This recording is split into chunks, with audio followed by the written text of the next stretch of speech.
दिल्ली के मुख्यमंत्री और आम आदमी पार्टी संयोजक अरविंद केजरीवाल की मुसीबतें कम होने का नाम नहीं ले रही हैं। उनके और उनके नेताओं द्वारा किए गए भ्रष्टाचार की लगातार पोल खुल रही है और जिसका असर गुजरात, हिमाचल प्रदेश विधानसभा चुनाव पर पड़ रहा है। वहीं कोर्ट में भी केजरीवाल एंड कंपनी की दाल नहीं गल रही।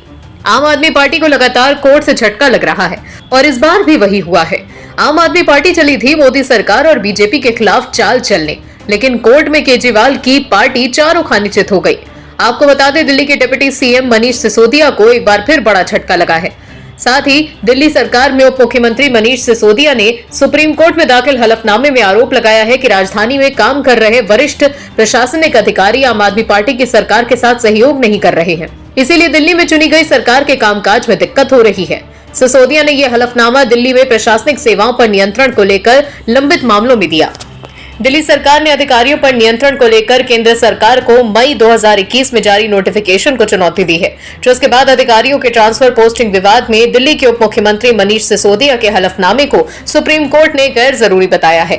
कोर्ट ने केंद्र से कहा कि इसका जवाब देने की कोई जरूरत नहीं। सिसोदिया ने कहा कि अधिकारी उनकी बात नहीं सुन रहे। कोर्ट ने कहा कि 24 नवंबर से मामले से जुड़े हुए कानूनी सवालों पर संविधान पीठ सुनवाई करनी है। अब नए हलफनामे की जरूरत नहीं है। जो बात इस तरह कही गई उसे जिरह के दौरान भी कहा जा सकता था। केंद्र के वकील ने आरोप लगाया है कि सिर्फ मीडिया में प्रचार के लिए हलफनामा दाखिल किया गया है। आम आदमी पार्टी अपने कांड में खुद फंसती चली जा रही है और चारों तरफ सिर्फ फजीहत ही करा रही है।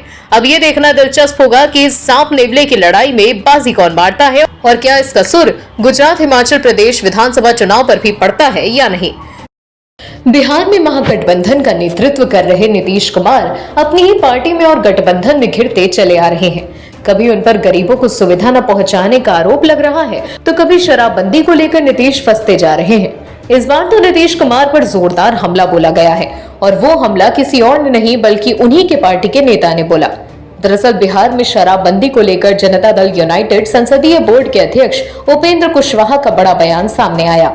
उपेंद्र कुशवाहा ने कहा कि बिहार में शराबबंदी सफल नहीं है, जिससे उन्होंने अपने बयान में कहा कि मुख्यमंत्री नीतीश कुमार को बड़ी शर्मिंदगी उठानी पड़ी है।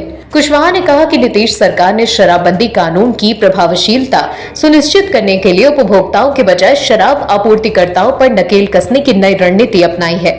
जेडीयू नेता ने कहा कि अगर बिहार में शराब की बिक्री बंद हो जाती है तो इसकी खपत भी बंद हो जाएगी, पर शराबबंदी तब तक सफल नहीं होगी जब तक कि राज्य के लोग इसे नहीं चाहते। शराबबंदी कभी भी इसीलिए सफल नहीं हो सकती क्योंकि सरकार चाहती है। बिहार में शराबबंदी सफल नहीं हुई। शराबबंदी ज्यादा सफल रही तो समाज को ज्यादा ही लाभ होगा। वहीं उपेंद्र कुशवाहा के इस बयान पर भाजपा ने चुटकी ली है। भाजपा नेता निखिल आनंद ने कहा कि जनता दल यूनाइटेड के नेता उपेंद्र कुशवाहा निसंदेह नीतीश कुमार से ज्यादा ईमानदार समाजवादी हैं। शराबबंदी पर विफलता है और अपराध बढ़ रहा है। लोग समानांतर अर्थव्यवस्था और अपराध के कारण पीड़ित हैं, जो शराबबंदी के कारण बढ़ा है।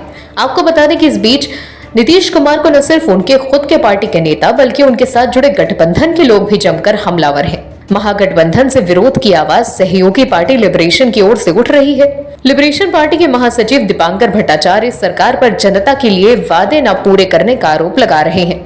उन्होंने कहा कि अगस्त में जब महागठबंधन सरकार का गठन हुआ था तो लोगों को उम्मीद जगी थी, लेकिन सरकार शिक्षकों की नियुक्ति के लिए ठोस कदम उठाने में विफल रही, जिसको लेकर युवाओं में काफी मायूसी है। यानी नीतीश कुमार जो प्रधानमंत्री बनने का ख्वाब देख रहे हैं, उनके हाथ से तो मुख्यमंत्री की कुर्सी निकलने वाली है। शिवसेना सांसद संजय राउत जेल से बाहर आ गए हैं। हालांकि जेल से बाहर आते ही राउत बदल गए हैं।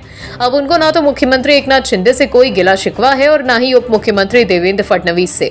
इसका कारण तो अभी साफ नहीं हुआ, लेकिन संजय राउत का ताजा बयान आगे आने वाले समय में कई समीकरण के संकेत दे रहा है। दरअसल जेल से छूटते ही संजय राउत ने शिंदे, फडणवीस से लेकर पीएम मोदी तक सबकी तारीफ के पुल बांध डाले। मीडिया से बातचीत करते हुए उन्होंने कहा कि मेरे मन में किसी के लिए गुस्सा नहीं है। राजनीतिक संबंधों को लेकर राउत ने पहले से काफी संजीदगी दिखाई और कहा कि किसी से मिलने में कोई राजनीति नहीं है। मैं पहले तो उद्धव ठाकरे और शरद पवार से मिलूंगा।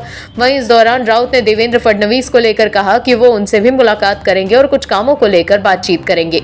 शिवसेना सांसद ने कहा कि एकनाथ शिंदे और फडणवीस ने अच्छे काम भी किए हैं। राउत ने कहा कि महाराष्ट्र की संस्कृति रही है कि कटुता नहीं होनी चाहिए, कटुता खत्म होनी चाहिए। अब क्योंकि राउत का बयान हैरान कर देने वाला है, इसीलिए मीडिया ने उनसे सवाल पूछा कि आप शिंदे और फडणवीस से मुलाकात क्यों करना चाहते हैं। यहाँ उन्होंने कारण बताते हुए कहा कि मैं इसलिए मिल रहा हूँ कि वो महाराष्ट्र के उप मुख्यमंत्री हैं। संजय राउत ने शिंदे और फडणवीस को लेकर तो बयान दिया ही, वहीं प्रधानमंत्री मोदी से भी मुलाकात की बात कह डाली। उन्होंने कहा कि सीएम या पीएम किसी पार्टी के नहीं बल्कि प्रदेश और देश के होते हैं, इसीलिए हो सकता है कि मैं पीएम नरेंद्र मोदी से भी मुलाकात करूं। संजय राउत ने ईडी के लिए कहा कि मैं ईडी के खिलाफ कुछ नहीं कहूंगा, हम सिर्फ विरोध के लिए राजनीति नहीं करेंगे। राउत ने कहा कि जेल में तबीयत खराब थी और अभी भी खराब है। आपको बता दें, संजय राउत मनी लॉन्ड्रिंग मामले में जेल की हवा खाकर बाहर आए हैं, मगर ईडी उनकी जमानत से संतुष्ट नहीं है और केंद्रीय एजेंसी ने बॉम्बे हाईकोर्ट जाने का भी फैसला किया है। शायद यही वजह है कि संजय राउत के गले पर दोबारा तलवार लटकने की वजह से उनके तेवर बदले बदले से नजर आ रहे हैं। हालांकि उनके इन तमाम बयानों से उद्धव गुट को परेशानी उठानी पड़ सकती है। आगे आने वाले दिनों में शिंदे गुट संजय राउत के इन बयानों को लेकर उद्धव गुट पर निशाना साध सकता है, जो बीएमसी चुनाव के लिहाज से पूरी महाविकास अघाड़ी के लिए बुरी खबर साबित होगी।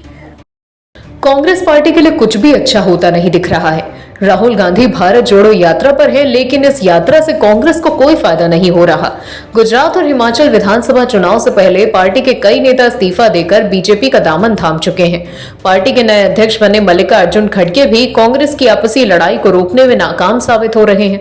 इसका नतीजा ये हो रहा है कि कांग्रेस के नेता इस्तीफा देकर बीजेपी में जा रहे हैं और जो नेता पार्टी में हैं, वो कांग्रेस नेतृत्व के खिलाफ मोर्चा खोले हुए हैं। हिमाचल प्रदेश में चुनाव का शोर थम गया है, लेकिन मतदान से ठीक पहले कांग्रेस के वरिष्ठ नेता आनंद शर्मा ने कांग्रेस नेतृत्व पर करारा हमला बोला। वोटिंग से ठीक पहले कांग्रेस की फुट खोलकर सामने आ गई। कांग्रेस के कथित बागी समूह G23 का अहम हिस्सा रहे वरिष्ठ नेता आनंद शर्मा ने पार्टी के प्रचार अभियान पर सवाल उठाते हुए कहा है कि पार्टी के वरिष्ठ नेताओं का इस्तेमाल किया जाना चाहिए था।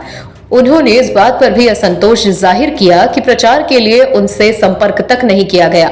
शर्मा ने कांग्रेस की जीत को लेकर उम्मीद तो जाहिर की, लेकिन लगे हाथ न्यू पेंशन सिस्टम के लिए अपनी पार्टी को भी कसूरवार ठहराया, जबकि कांग्रेस इसे बीजेपी के खिलाफ बड़ा मुद्दा बनाकर सरकार में वापसी की कोशिश में जुटी है। तो वहीं आनंद शर्मा ने कहा कि कांग्रेस और बीजेपी दोनों ही बगावत से आहत हुए हैं और भाजपा को इस मामले में कांग्रेस से ज्यादा चोट पहुंची है।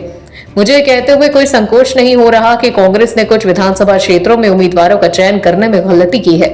कांग्रेस की ओर से राज्य में चुनाव से पहले किसी नेता को मुख्यमंत्री पद का चेहरा नहीं बनाने के सवाल पर आनंद शर्मा ने कहा कि विधायकों के चुनाव के बाद आम सहमति बनाई जा सकती है। वहीं जब ये सवाल किया गया कि कांग्रेस के बहुमत पाने पर क्या आनंद शर्मा मुख्यमंत्री पद के दावेदार हो सकते हैं, तो इस सवाल पर जवाब मिला कि उन्होंने ऐसी कोई महत्वाकांक्षा नहीं रखी है। इसके साथ ही आनंद शर्मा ने यह भी कहा कि जहां भी उम्मीदवारों ने उन्हें प्रचार के लिए बुलाया, उन्होंने किया। उन्होंने डबल इंजन सरकार के बीजेपी के दावों पर कहा कि राज्य सरकार ने सिंगल इंजन पर अच्छा काम किया है। वैसे तो कांग्रेस भारत छोड़ो यात्रा पर निकली हुई है, लेकिन कांग्रेस जो टूट रही है उसे जोड़ने की जिम्मेदारी किसकी है? अरे राहुल गांधी जी, पहले अपनी पार्टी जोड़ लीजिए, फिर भारत जोड़ने की बात करिएगा। Bureau report, OMH news. और भी वीडियोस देखने के लिए चैनल को सब्सक्राइब करें और बेल आइकन को दबाएं।